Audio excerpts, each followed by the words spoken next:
ஆண்டவராகிய இயேசு கிறிஸ்துவின் இனிய நாமத்தினாலே இந்த காலை வேளையிலே உங்கள் யாவரையும் வாழ்த்துகிறேன். கர்த்தர் தாமே உங்களை ஆசீர்வதித்து வழிநடத்துவாராக. இன்று நாம் தியானிக்கக்கூடிய தேவ வார்த்தையானது 2 கொரிந்தியர் 5:21. நாம் அவருக்குள் தேவனுடைய நீதியாகும்படிக்கு பாவம் அறியாத அவரே நமக்காக பாவமாக்கினார். அன்பானவர்களே, இந்த வசனம் நமக்கு மிகவும் ஆழமான ஒரு உண்மையை சொல்கிறது. மனிதன் பாவத்தில் விழுந்தான், தேவனிடமிருந்து தூரமானான். மனிதன் எவ்வளவு நல்லது செய்து கொண்டிருந்தாலும் தனது பாவத்தை தானாகவே நீக்கிக் கொள்ள முடியாது. ஆனால் தேவன் மனிதனை மிகவும் நேசித்தார். ஒரு அதிசயமான திட்டத்தை வைத்தார்.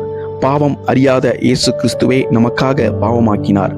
அதாவது நாம் செய்ய வேண்டிய தண்டனையை இயேசு தன் மீது எடுத்துக்கொண்டார். இது ஒரு மாற்றம், எக்ஸ்சேஞ்ச் போல இருக்கிறது. நம்முடைய பாவம் இயேசுவுக்கும், இயேசுவின் நீதி நமக்கும் மாறின தருணமாக உள்ளது.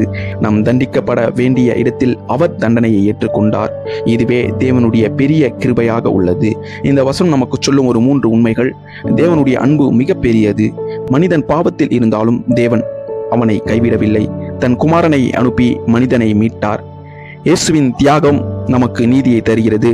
ஆனால் நாம் முழுமையற்றவர்கள். ஆனால் இயேசுவின் நம்பிக்கை வைத்தபோது தேவன் நம்மை நீதிமானாக காண்கின்றார். நாம் புதிய வாழ்க்கையை வாழ அழைக்கப்பட்டவர்கள். நாம் கிருபையால் ரட்சிக்கப்பட்டவர்கள். ஆகவே நம் உலகத்தின் நீதியுடன் அன்புடன் வாழ வேண்டும். உலக மக்களுக்கு இந்த வசனம் சொல்லும் ஒரு செய்தியானது, இன்றைய உலகம் பல பிரச்சனைகளை நிறைந்திருக்கிறது. வெறுப்பு, அநீதி, சண்டை, துயரம், துன்பம், இந்த எல்லாவற்றுக்கும் உண்மையான தீர்வு இயேசு கிறிஸ்துவின் அன்பும் மன்னிப்பும் தான்.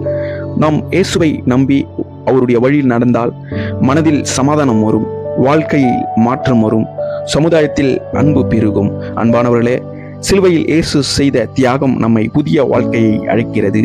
நாம் அவரை நம்பி வாழ்ந்தால் தேவனுடைய நீதியையும் ஆசீர்வாதமும் நம்முடைய வாழ்க்கையில் நிறைந்திருக்கும். கர்த்தர் தாமே உங்களை ஆசீர்வதித்து வழிநடத்துவாராக. God bless you.